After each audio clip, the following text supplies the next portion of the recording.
প্রিয় ভিউয়ার্স, এখন আমি আপনাদের সামনে সুন্দর একটা পকেট তৈরি করে দেখাবো, যেটাতে এরকমভাবে মানি ব্যাগ রাখা যাবে।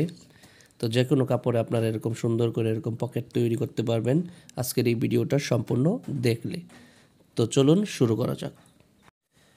ওয়েলকাম ভিউয়ার্স, তো আমরা মেশিনে চলে আসলাম পকেটটি তৈরি করার জন্য। তো এরকমভাবে মনে করবেন এটা একটা কাপড়, তো এটার মাঝে আপনাদেরকে আমি তৈরি করে দেখাবো।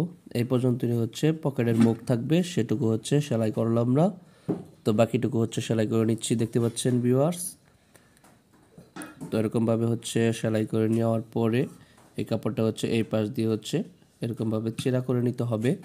তো দেখতে পাচ্ছেন আমি দুইটা সাইড ওভারলক করে নিয়েছি, এবং পকেটের যে দুইটা পার্ট আছে সেটাও কিন্তু আমি চতুর্থ সাইড ওভারলক করে নিয়েছি। তো যতটুকু পর্যন্ত পকেটের মুখ থাকবে, মানে ফাড়া থাকবে, ততটুকু পরিমাণ মাপে এরকমভাবে আমি দুইটা পট্টি কাটিং করে নিয়েছি পকেটের। তো এই পাশ দিয়ে যতটুকু সেলাই করার বাইরে যে কাপড়টুকু ছিল সেটুকু এরকমভাবে সেলাই করে নিয়েছি। এরপরে এই পাটটাকে এরকমভাবে লাগানোর পরে এটার উপর দিয়ে একটা চাপ সেলাই দিয়ে দিচ্ছি, দেখতে পাচ্ছেন ভিউয়ার্স। তো সেমভাবে এরকমভাবে লাগানোর পরে অপর পাটটা এরকমভাবে লাগিয়ে নিতে হবে। তো আমি কাপড়টাকে উল্টিয়ে নিলাম, এই পাশ দিয়ে এটাকেও লাগিয়ে নিব। তো দুটা পাট এক সমানভাবে লাগাইতে হবে, উঁচা নিচা যাতে না হয়। তো দেখতে পাচ্ছেন এরকমভাবে লাগিয়ে নিতে হবে।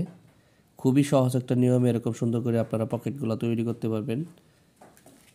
এই পকেটগুলো পায়জামার মাঝে এবং বাচ্চাদের প্যান্টের মাঝে, এরকম কাপড়ের মাঝে বা টেরিকটার মাঝে আপনারা এরকম পকেটগুলো তৈরি করতে পারবেন।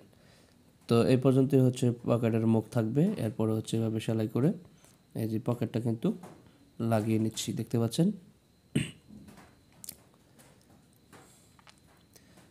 তো ভিউয়ার্স, এবার সেলাই করা হয়ে গেছে পকেটটা। এবার আমি এটাকে উল্টিয়ে আপনাদেরকে দেখাবো যে পকেটটা কত সুন্দর হচ্ছে। আপনাদের উল্টাতে হবে না, এই যে একটা পার্ট খালি এরকম করলেই এই পকেট হয়ে গেছে।